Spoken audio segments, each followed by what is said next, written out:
നടനും DMK അധ്യക്ഷനുമായ വിജയകാന്ത് അന്തരിച്ചു. ചെന്നൈയിലായിരുന്നു അന്ത്യം. ഒരിക്കൽ കൂടി സിന്ദൂരിയിലേക്ക് പോകുമ്പോൾ സിന്ദൂരി ഒരുപക്ഷെ സിനിമാ ജീവിതത്തിൽ 90കൾ തന്നെയായിരുന്നു അദ്ദേഹത്തിന്റെ സുവർണ്ണ കാലഘട്ടം. ആ ഒരു കാലഘട്ടത്തിൽ അദ്ദേഹത്തിന്റെ കഥാപാത്രങ്ങളെ എങ്ങനെ ഓർത്തെടുക്കാം? അതെ, ആര്യ പറഞ്ഞ പോലെ തന്നെ 90കളിലാണ് വിജയകാന്ത് കൂടുതലും ആക്ഷൻ സിനിമകളിൽ അഭിനയിക്കുവാൻ തുടങ്ങിയത്. ആക്ഷൻ സിനിമകളിലൂടെ തൻ്റെ നായിക കഥാപാത്രങ്ങളെ ജനങ്ങളിലേക്ക് എത്തിക്കുവാൻ വളരെയധികം അദ്ദേഹത്തിന് സാധിച്ചിട്ടുണ്ട്. അദ്ദേഹത്തിൻ്റെ 100ാം ചിത്രമായ 1991 പുറത്തിറങ്ങിയ 100ാം ചിത്രമായ ക്യാപ്റ്റൻ പ്രഭാകർ എന്ന സിനിമയ്ക്ക് ശേഷമാണ് അദ്ദേഹത്തിന് ക്യാപ്റ്റൻ എന്നൊരു വിശേഷണം ലഭിക്കുന്നത്. ആ ഒരു സിനിമയ്ക്ക് ശേഷം പിന്നീട് ഇങ്ങോട്ട് നോക്കുകയാണെങ്കിൽ കൂടുതലായും ഇത്തരത്തിലുള്ള ദേശീയ വികാരത്തെ പ്രതിനിധീകരിക്കുന്ന ക്യാരക്ടറുകളാണ് വിജയകാന്ത് കൂടുതലായും ചെയ്തിട്ടുള്ളത്. അപ്പം അങ്ങനെ തൻ്റെ ആ ഒരു കാലഘട്ടം തൊട്ട് തന്നെ അദ്ദേഹം രാഷ്ട്രീയ പ്രവേശനത്തിന് വേണ്ടി തയ്യാറെടുത്തു തുടങ്ങി എന്ന് വേണമെങ്കിൽ നമുക്ക് മനസ്സിലാക്കാം.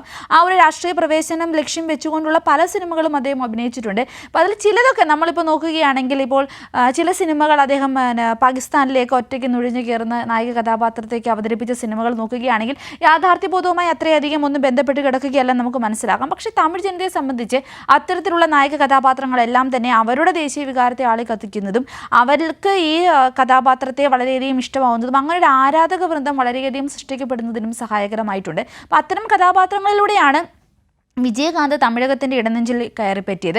അതിൽ തന്നെ നമ്മൾ എടുത്തു പറയേണ്ട ഒരു കാര്യം, ആ ഒരു സിനിമയിൽ നോക്കുകയാണ്, ആ ഒരു കാലഘട്ടത്തിൽ നോക്കുകയാണെങ്കിൽ തമിഴ് നായകന്മാർക്ക് കൂടുതലായിട്ട് അവരുടെ സിനിമകൾ മറ്റു ഭാഷകളിലേക്ക്, ഇപ്പോൾ ഹിന്ദി പോലുള്ള മറ്റു ഭാഷകളിലേക്ക് മാറ്റി ചെയ്യുന്ന കുറേ സിനിമകളുണ്ടായിരുന്നു. പക്ഷേ ആ സമയത്തൊന്നും വിജയകാന്തിൻ്റെ സിനിമകൾ മാറ്റി ചെയ്യപ്പെട്ടിട്ടുണ്ടെങ്കിലും അദ്ദേഹം തമിഴ് വിട്ട് മറ്റൊരു ഭാഷയിലേക്ക് അഭിനയിക്കുകയോ അല്ലെങ്കിൽ അത്തരത്തിലേക്ക് മറ്റു ഒരു ഭാഷാ ചിത്രങ്ങളിലേക്ക് പോകുന്നൊരു സാഹചര്യം ഉണ്ടായിരുന്നില്ല. അദ്ദേഹം അന്നും ഇന്നും എന്നും തമിഴ് സിനിമയോടൊപ്പം തന്നെയാണ് നിലനിന്നിട്ടുള്ളത്, തമിഴ് ജനതയോടൊപ്പം തന്നെയാണ് നിലനിന്നിട്ടുള്ളത്.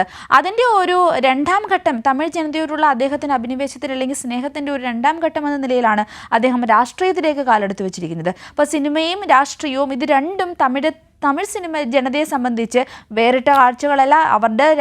അവരുടെ രാഷ്ട്രീയത്തിൽ എപ്പോഴും തന്നെ നിലനിൽക്കുന്നത് അല്ലെങ്കിൽ ഏറ്റവും കൂടുതൽ മുന്നിട്ട് നിൽക്കുന്നത് രാഷ്ട്രീയ കുടുംബമായി നിലനിൽക്കുന്നത് എല്ലാം സിനിമയുമായി ബന്ധപ്പെട്ടിട്ടുള്ള ആൾക്കാർ തന്നെയാണ്. ഇപ്പോൾ MGR ആണെങ്കിലും കരുണാനിധി ആണെങ്കിലും ജയലളിത ആണെങ്കിലും അവരുടെ എല്ലാം തുടക്കം അല്ലെങ്കിൽ അവരുടെ എല്ലാം കടന്നുവരവ് സിനിമയിൽ നിന്ന് തന്നെയായിരുന്നു.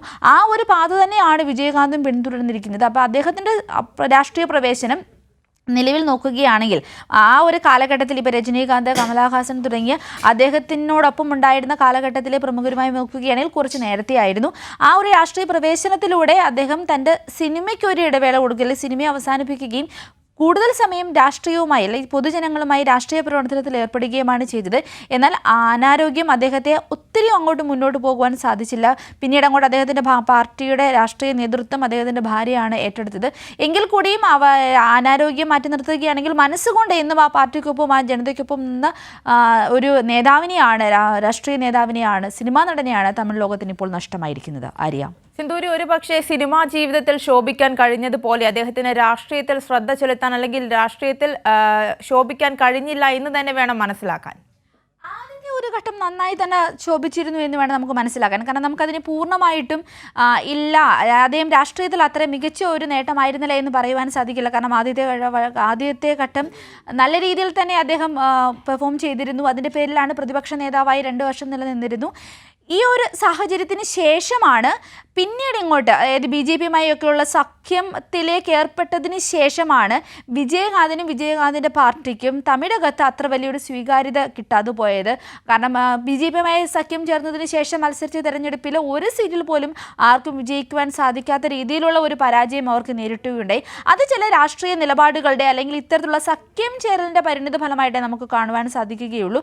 അതൊരു മുന്നണിയായി, സഖ്യകക്ഷി മുന്നണിയായി കൂടുതലായിട്ടും കാണുന്നതിൻ്റെ ഒരു പ്രത്യേകത കൂടിയാണ്. കാരണം ഒറ്റയ്ക്ക് നിൽക്കാൻ പറ്റുന്ന രീതിയിലേക്ക് ഒരു വളർച്ച ആദ്യഘട്ടത്തിന് ശേഷം വിജയകാന്തിൻ്റെ പാർട്ടിക്ക് ഉണ്ടായിട്ടില്ല എന്നുള്ളത് ഒരു യാഥാർത്ഥ്യമാണ്. പിന്നീട് അത് നിലനിൽക്കുവാൻ വേണ്ടി അദ്ദേഹം എടുത്ത ചില തീരുമാനങ്ങൾ, ചില സഖ്യകക്ഷികളുമായി എടുത്ത ചില തീരുമാനങ്ങൾ അദ്ദേഹത്തെ രാഷ്ട്രീയത്തിൽ പിന്നോട്ടടിച്ചു എന്ന് തന്നെ നമുക്ക് പറയേണ്ടി വരും. എങ്കിൽ കൂടിയും രാഷ്ട്രീയ നേതാവെന്ന നിലയിൽ ആ ഒരു വ്യക്തിക്ക്, വിജയകാന്ത് എന്ന സ്ഥാപിച്ച പാർട്ടിയേക്കാളുപരി വിജയകാന്ത് എന്ന വ്യക്തിക്ക്, രാഷ്ട്രീയ നേതാവിന് തമിഴകത്തിൻ്റെ മനസ്സിലൊരു സ്ഥാനമുണ്ട് എന്നത് തന്നെയാണ് നമുക്കിതിൽ നിന്ന് മനസ്സിലാക്കുവാൻ സാധിക്കുന്നത്. ഇപ്പോൾ എന്തായാലും തമിഴ് ജനത ഒരിക്കലും വിജയകാന്തിന് എന്ന ചലച്ചിത്ര നടനെയോ വിജയകാന്ത് എന്ന രാഷ്ട്രീയ നേതാവിനെയോ ഒരിക്കലും തങ്ങളുടെ മനസ്സിൽ നിന്ന് മാറ്റിയിട്ടുണ്ടാവില്ല. പക്ഷേ അദ്ദേഹത്തിൻ്റെ പാർട്ടിക്ക് അത്രത്തോളം ശോഭിക്കുവാൻ സാധിച്ചിട്ടുണ്ടോ? അദ്ദേഹം എടുത്ത ചില തീരുമാനങ്ങൾ തീരുമാനങ്ങൾ, സഖ്യകക്ഷികളുമായി എടുത്ത ചില തീരുമാനങ്ങൾ അത്രത്തോളം അവിടെ വില പോയിട്ടുണ്ടോ എന്നുള്ളതൊക്കെ ചരിത്രം നമുക്ക് കാണിച്ചു തന്ന കാഴ്ചകളാണ്. BJP-യുമായി ചേർന്നിട്ടുള്ള സഖ്യമോ അല്ലെങ്കിൽ അത്തരത്തിലുള്ള ചില നിലപാടുകൾ ഒരിക്കലും തമിഴകം അംഗീകരിച്ചിട്ടില്ല എന്നതൊരു യാഥാർത്ഥ്യമാണ്. എങ്കിൽ കൂടിയും രാഷ്ട്രീയമായി അല്ലാതെ നോക്കുകയാണെങ്കിൽ വിജയകാന്ത് എന്ന വ്യക്തിയെ തമിഴ് ജനത എപ്പോഴും തങ്ങളുടെ മനസ്സോട് ചേർത്ത് നിർത്തിയിരിക്കുന്നു എന്ന് തന്നെ വേണം നമുക്ക് മനസ്സിലാക്കുവാൻ. സിന്ദൂരി ഒരുപക്ഷെ അത് വളരെ പ്രധാനപ്പെട്ട കാര്യമാണ്. 2016 തെരഞ്ഞെടുപ്പ് ഫലം അത് തമിഴ്നാട് രാഷ്ട്രീയത്തിൽ വിജയകാന്തിനെ അപ്രസക്തനാക്കി എന്ന് തന്നെ പറയേണ്ടിയിരിക്കുന്നു. നിരാശനായ അദ്ദേഹം വീണ്ടും രാഷ്ട്രീയത്തിൽ തുടർന്നെങ്കിലും പിന്നീട് സജീവമായി രംഗത്ത് ഇല്ല എന്നാണ് മനസ്സിലാക്കുന്നത്. അതിന് ഒരു കാരണം ആ പരാജയം മാത്രമെന്ന് നമുക്ക് പറയുവാൻ സാധിക്കുകയില്ല. ആ ഒരു ഏതാണ്ട് ഒരു 2016 ശേഷം അദ്ദേഹത്തിന് 2016 ശേഷമാണ് അദ്ദേഹത്തിന് പലതരത്തിലുള്ള അസുഖങ്ങൾ ബാധിക്കുകയും അദ്ദേഹത്തിന് ആരോഗ്യം ക്ഷയിക്കുകയും ചെയ്തത്.